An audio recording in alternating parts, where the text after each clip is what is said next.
Alright, it's exactly 1 hour later. It is 10:17 actually. And got all the harness disconnected. The biggest pain in the ass of all this is all the crappy connectors. They just break. Everywhere that there was one here, try to pull off pliers, just breaks. Everything just breaks.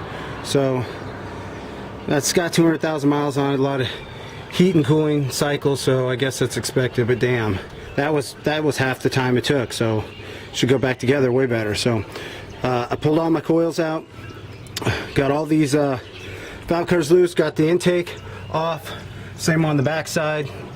O2 sensor is kind of hard to get to, but it's not that bad.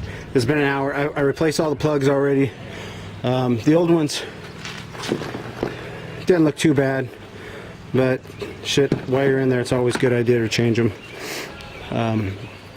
So now I'm going to get to the motor mount and get some of this stuff out of the way. I'll jack the engine up from the bottom to hold it once I pull the motor mount off, and then I can also move the engine up and down a little bit if I need to get to other bolts on the timing cover.